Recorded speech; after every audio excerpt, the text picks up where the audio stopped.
जानकी नाम की एक औरत अपने दो बेटों जगदीश और सुरेश के साथ रहती थी। दोनों बेटे नौकरी कर रहे थे। जगदीश श्यामला नाम की एक लड़की को बहुत पसंद करता था और वो उससे शादी करना चाहता था। श्यामला थोड़ी सांवली थी, लेकिन वो दिल की बहुत अच्छी थी। एक दिन, क्या तुम्हें कभी बुरा नहीं लगता कि मैं और लड़कियों की तरह गोरी नहीं हूँ? मैंने कभी तुम्हारे बाहरी रूप की परवाह ही नहीं की। मुझे तो तुम्हारा दिल बहुत पसंद है। उसे देखकर ही मैंने तुमसे प्यार किया है।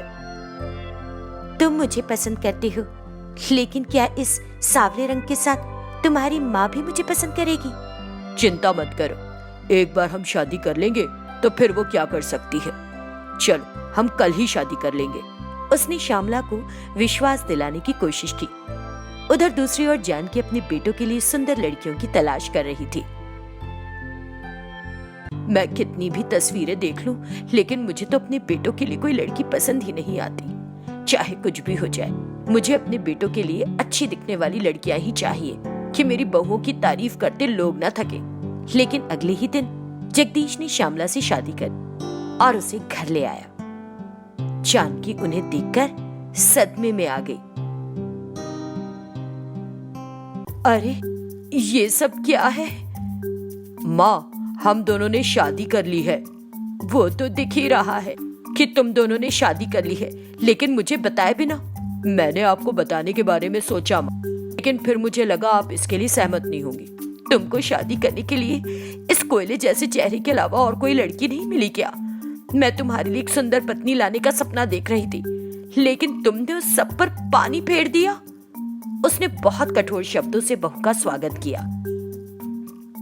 जब दिल ही ना सुंदर हो तो सुंदर रंग का क्या फायदा? वैसे भी मुझे गुजारनी है इसके साथ जिंदगी, आपको नहीं। इसलिए आपको इसकी चिंता करने की जरूरत नहीं। अगर आपको ऐतराज है तो चले जाते हैं। ये सुन जानकी डर गई और बेटे के आगे लाचार हो गई। ठीक है, अंदर आओ। अब किया भी क्या जाएगा, आ जाओ अंदर। इसके बाद नवविवाहित जोड़ा अपने कमरे में चला गया। श्यामला को अपनी सास की बातों का बुरा लगा था। जगदीश, मुझे लगता है तुम्हारी माँ मुझे देखकर बहुत ज्यादा नाराज है। तुम उनकी बातों की चिंता मत करो। एक बार जब वो तुम्हारे दिल को समझेंगी तो देखना वो खुद ही तुमको पसंद करने लगेंगी। जानकी अपने कमरे में बैठी थी और उसका मूड बहुत खराब था। भगवान जाने इस कोयले जैसी लड़की को मेरी बहू के रूप में देखकर लोग क्या क्या बातें करेंगे। इससे पहले कि मेरा दूसरा बेटा भी कुछ ऐसा ही कर बैठे, मुझे जल्द से जल्द अपनी पसंद से उसकी शादी करवा देनी चाहिए। हाँ।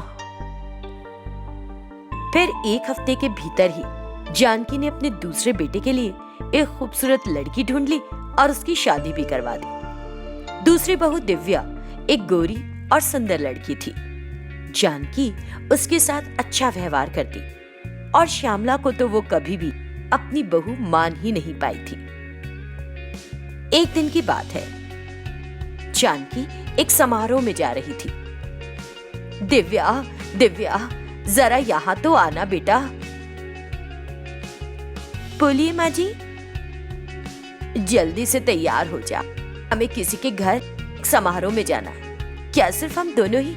क्या दीदी हमारे साथ नहीं चलेंगी? अगर हम उसे साथ ले गए तो मेरी इज्जत मिट्टी में मिल जाएगी बेटा। मैं ऐसी गलती नहीं कर सकती। और दोनों हंसने लगी। उनकी ये बातचीत श्यामला सुन रही थी और उसे अच्छा नहीं लगा। फिर वो दोनों उसे छोड़कर समारोह में चली गई। जब जगदीश ऑफिस से घर आया तो श्यामला को उदास देख, तुम इतनी सुस्त क्यों दिख रही हो श्यामला? क्या किसी ने कुछ कहा है तुम्हें? श्यामला बात को टालने लगी। कुछ भी तो नहीं, कुछ नहीं हुआ। मुझे सच बताओ। आखिर उसने बता ही दिया कि किस तरह से उसकी सास और देवरानी ने उसकी हंसी उड़ाई और अपमान किया। आने दो उन दोनों को, आज मैं उन्हें सबक सिखा कर रहूंगा। उनसे कुछ मत कहना। मैं नहीं चाहती मेरे कारण तुम उनसे उलझो। कोई बात नहीं। दिन बीतते गए। एक दिन श्यामला ने खाना बनाया और खाने के लिए बैठी। तभी दिव्या और जानकी भी वहां खाने के लिए आई। जानकी ने सब्जी का ढक्कन खोलकर देखा ज्यादा फ्राई हो जाने के कारण सब्जी थोड़ी काली लग रही थी। ये देखकर, ये सब्जी तुम्हारी जैसी लग रही है श्यामला। मुझे काले रंग से नफरत है, चाहे जिसका भी हो। अगली बार सब्जी ठीक से पकाना, समझ गई ना? अपना जला चेहरा डालने की जरूरत नहीं इसमें। मैंने पत्तेदार सब्जी बनाई है क्योंकि ये स्वास्थ्य के लिए अच्छी है। इसका मेरे रंग से क्या लेना देना है माँ? ऐसी काली सब्जी है तो तुम ही खाओ, हम ये नहीं खा सकते, समझी?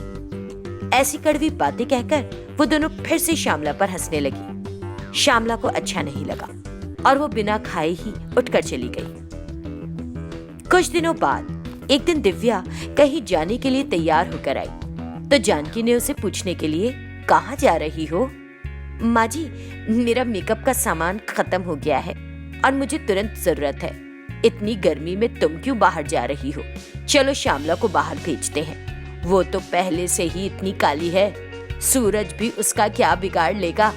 सूरज उसे देखकर खुद ही छिपने लगता है, उसे धूप भी नहीं लगेगी। हाँ। फिर जानकी श्यामला को बुलाने के लिए घर के पीछे गई। फर्श गीला होने के कारण वो अचानक फिसलकर गिर गई। ओ माँ, दिव्या जरा जल्दी इधर आ, शायद मेरा पैर टूट गया है। जल्दी आ बेटा। श्यामला उसकी चीख सुनकर दौड़ पड़ी और उसने देखा कि उसकी सास को क्या हुआ। दोनों बहुओं ने सास को बिस्तर पर लिटाया और फिर श्यामला ने डॉक्टर को फोन किया। डॉक्टर ने आकर उसके पैर पर पट्टी कर दी और 2 महीने के लिए बिस्तर पर ही आराम करने की सलाह दी। जानकी बिस्तर पर पड़ी थी। श्यामला अपनी सास के कठोर शब्दों को भूल पूरे समर्पण के साथ उसकी सेवा करने में लगी हुई थी।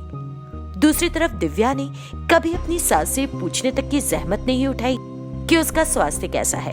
एक दिन श्यामला सब्जियां लेने बाहर गई थी और जानकी ने बाथरूम जाने के लिए दिव्या को मदद के लिए पुकारा। दिव्या बेटा, एक बार इधर तो आना। उसने आकर पूछा, आपने बुलाया माँ जी? हाँ बेटा, बाथरूम जाने में मदद कर दे जरा मेरी। आजकल आपके शरीर से जो दवाइयों की बदबू आती है वो मुझसे बर्दाश्त नहीं हो पाएगी। आप श्यामला के वापस आने तक रुक जाओ।